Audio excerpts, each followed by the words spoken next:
Okay, so if you've ever dreamt of that, you know, picture-perfect Mediterranean island-hopping adventure, maybe sailing between the Cyclades, maybe linking a big island to a tiny remote one. Uh-huh. The dream trip. Exactly. But you probably also know that the fantasy pretty quickly hits a wall, a logistical Oh, wall. yeah. Trying to figure out all those different regional ferry companies, it's a lot. It really is. They've all got their own schedules, different ticket rules, websites, often not in English. It can turn into a real spreadsheet nightmare, can it? Absolutely. It's like the definition of information overload, or rather information fragmentation. Yeah. And the sheer effort it takes to coordinate all that manually. Honestly, it often makes people just give up on the multi-island idea and stay put. Which is a shame. It is. Yeah. And that's precisely why we're diving into the Ferryhopper app today. It sort of positions itself as the unified control center for Mediterranean sea travel. Right. So this deep dive is basically our way of figuring out what that promise of consolidation really means in practice. Our mission today is kind of twofold. First, we want to pull out the key conveniences, the things that genuinely make planning those complex multi-stop trips easier. Okay. And second, just as important, we need to flag the necessary warnings, the crucial caveats that are buried in the source material. We want to make sure you're fully prepared when, the digital app meets the real physical port. And it's worth understanding the scale of the problem they're trying to solve here, isn't it? Before an aggregator like this came along, Right. say you wanted to get from Naxos to, I don't know, Foligandros. Yeah. You might genuinely need to check 3 different local carriers, manually compare their departure times, prices, and then wrestle with 3 separate booking systems. Exactly. The core value proposition of something like Ferryhopper is really about getting rid of all that friction. Okay, let's unpack that core value then, starting with the foundation, the search function. The sources really emphasize this isn't just like looking at a static timetable you could find anywhere. It's about a comprehensive search that pulls in real-time ferry schedules. Real time is key. And current prices and all the routes from a huge range of companies. We're talking the big national lines right down to the smaller regional boats. And that real-time aspect, well, it's absolutely critical because ferry schedules, especially in the Med, can be notoriously fluid. Yeah, weather, port traffic. Maintenance, all sorts of things. So if you're a traveler trying to really maximize your time on the islands, being able to instantly compare, say, the early morning fast ferry against the slower, maybe cheaper afternoon conventional one. All in one place. All in one search result. Yeah. That saves an immense amount of time.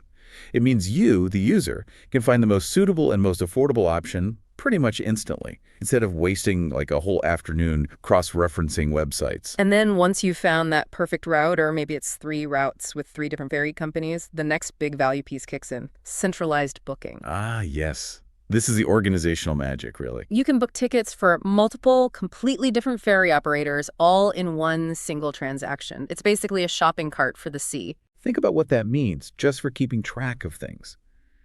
In a complex island hopping plan, you could easily have tickets with, say, Minoan Lines, Blue Star Ferries, and Sea Jets, all for one trip. Right. Normally, that's 3 confirmation emails to track, maybe 3 different logins. Potentially dealing with different currency conversions if you're booking directly. Instead, you've got one single consolidated itinerary managed through one digital hub. That simplification, it just radically lowers the mental load of planning the whole thing. Okay, that makes sense. Which brings us nicely into section 2, the features that are really designed for that next level of complexity, the aha moments for island hoppers. Right. We're moving beyond just simple A to B tickets now. This is about architecting a whole journey. Yeah, and the sources point to the dedicated island hopping itineraries feature as being, well, arguably the standout capability here. I'd agree. Manually building a sequence like that, making sure your arrival time on Island A actually works with your departure time from Island A to Island B, especially on a different ferry line. Yeah. That's complex. It's risk management, basically. Trying to calculate buffer times. Exactly. This app aims to streamline that whole process. It lets you link different routes and destinations into one kind of fluid booking. It treats the whole voyage like a single project. So it's doing the mental heavy lifting for you, hopefully reducing the risk of those badly timed connections. That's the idea. And once you've got that itinerary locked in, the next big sigh of relief seems to come from the e-tickets and the idea of hassle-free boarding. The sources make a pretty big deal about the benefit of going paper-free, having all your boarding details right there on your phone. And you can see why, especially in a busy port environment. The last thing you want is to be fumbling around for a crumpled printout while you're also trying to juggle your luggage. And figure out which queue is yours amidst the chaos of a Greek or Italian port in summer. Precisely. Having those tickets instantly accessible on your device, it just smooths out that whole transition from waiting dockside to actually getting onto the ramp of the ship. It makes a real difference. But then the question becomes, how reliable is that digital convenience once the journey actually starts? That's where this live ferry tracking feature comes in, right? Yes, though with a caveat. For select routes, the app says it offers real-time monitoring. You can see the vessel's position on a map, apparently. And more importantly, check for delays. That's the claim. Yeah. Now, I think we need to approach that with a bit of caution, just based on how ferry operations generally work. Okay. The fact that the app aims for real-time tracking and delay warnings is great, definitely a step forward. But the sources do seem to imply that the quality of this data can vary, especially with smaller operators or maybe in bad weather conditions. So it might not be perfectly accurate all the time. Probably not, no. However, even if it's not perfect, having some visibility is often better than none at all, isn't it? Sure. Like if you're waiting in Mykonos for your ferry coming from Athens, and the app tells you it's running, say, 45 minutes late, that lets you relax, maybe grab another coffee, instead of just anxiously standing by the gate. Right, it manages your expectations, even if it can't change the delay itself. Exactly. And managing expectations is actually a crucial, very practical feature for just lowering travel anxiety. That's a really good point. Managing expectations versus guaranteeing arrival times. Okay, so moving beyond the actual booking and tracking, let's talk about the features that just speed everything else up. The convenience boosters. Yeah, the convenience boosters related to managing the trip itself and your user profile. This is all about making things faster and more efficient, both for this trip and for future ones. And efficiency really starts with being prepared, doesn't it? The user profiles feature lets you save all the stuff that usually slows down a booking process. Like? Your personal details, obviously, but also frequent co-travelers, your payment card details, and crucially, if you're taking a vehicle, your car or motorbike information. Oh yeah, that's a big one. If you're traveling with a car, you need the length, the height, the license plate. Things you definitely don't want to be looking up and typing in every single time you book a ferry. Definitely not. If you've ever been stood in a queue trying desperately to remember the exact make and model year of a rental car to get the booking right, Yeah. you know the pain. Yes. So saving that data for quicker, more efficient future bookings, that's a massive time saver right there. Absolutely. And look, while efficiency is about saving time, smart travel is also about saving money. True. So the app also centralizes discounts and special offers. It lets you quickly see and apply any promotions that might be available for certain passengers, like student or senior discounts, or for specific vehicle types. So you don't have to hunt around on a dozen different ferry company websites looking for deals. Exactly. It aims to make sure you secure the most competitive price possible without all that extra legwork. Okay. And then once the booking's actually made, the management tools are still active. That's right.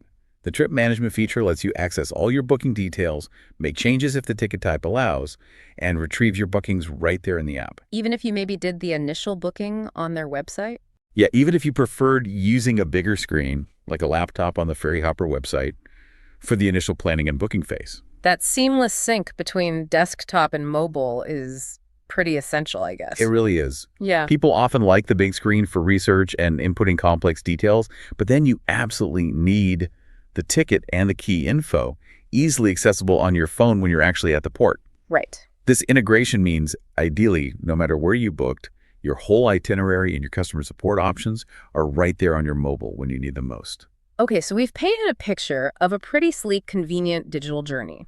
Sounds great on paper. But as with any aggregator system, there's always that potential tension, isn't there, between the platform's promise and the messy reality of the physical world. Absolutely. This is where we need to transition to the really essential caveats, the critical considerations you absolutely need to keep in mind. This is where the rubber meets the road, or I suppose, where the ferry ramp meets the quay. Yeah. This section is crucial, basically. It really is paramount. If you ignore this part, you could genuinely find yourself facing serious delays, or worse, missing a crucial connection. The aggregator model is fantastic, until it hits a snag. and you need to understand where those potential failure points are. Okay, let's start with what seems like the single most common point of confusion, especially for new users. The difference between e-tickets and something called ticket vouchers. Yes, this is a massive piece of nuance to get your head around. While the general direction of travel, thankfully, is towards true e-tickets, where you just scan your phone and walk on board. Like at an airport. Exactly. But the sources are very clear. Some ferry operators, especially maybe smaller, more traditional or very regional ones, still require you to exchange an app-generated voucher for an actual physical ticket. Where do you do that? Usually at the port kiosk or the specific ferry operator's booths before you can board. Wow, okay. That is a critical operational difference. It's huge. Because if you turn up at the dock, say 15 minutes before departure, thinking you've got your valid electronic boarding pass ready to go. And then you discover you actually need to join a 20-minute queue at some little kiosk just to print out a piece of paper. You've probably just missed your ferry. You almost certainly have. This demands that you check the specific requirements for each individual leg of your journey right when you get the booking confirmation. Don't assume it's an e-ticket. So the app might give you the voucher, but it's the local ferry company that dictates how you actually get on the boat. Precisely. You must be prepared to queue for that physical ticket if the app or the confirmation says you need to. And that means building an extra buffer time into your pre-departure routine at the port. Okay, vital point. Now, the second major caveat seems to link directly back to that reliance on the operator. It's about what happens when things go wrong. The dependence on operators for service recovery. Yes, and this is really a core limitation you find with most aggregator models, especially when you're dealing with things like cancellations or significant delays, which happen with ferries. When a problem occurs, say, your ferry's canceled due to high winds, your level of support is effectively tied to both Ferryhopper's customer service and, crucially, the specific ferry operator's own policies. So Ferryhopper might help you try and rebook. They can certainly help facilitate that, yes.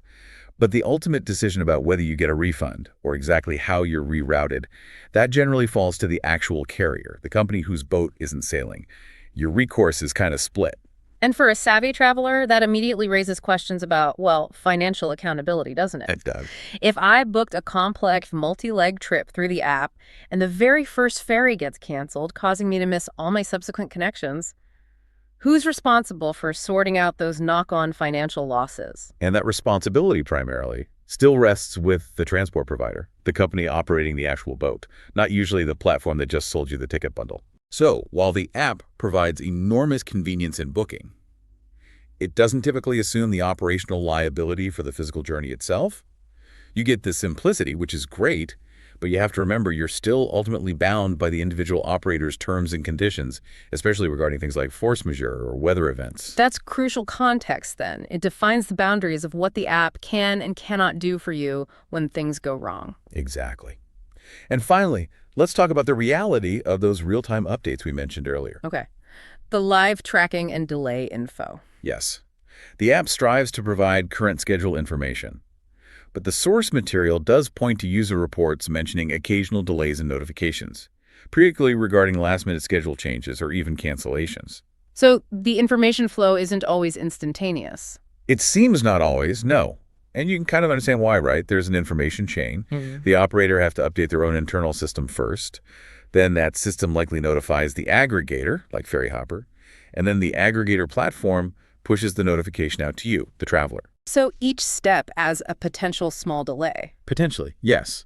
So the practical advice that comes out of the sources is really clear on this. Yeah. While the app should absolutely be your primary planning and management tool, You should still double check. you should always double-check directly with the ferry company's official website for the absolute latest status, especially in the 24 hours leading up to your departure. Don't rely solely on the app's push notification, maybe. Relying solely on a push notification, particularly for last-minute changes, could prove costly if there's even a slight lag in the system. Check the source.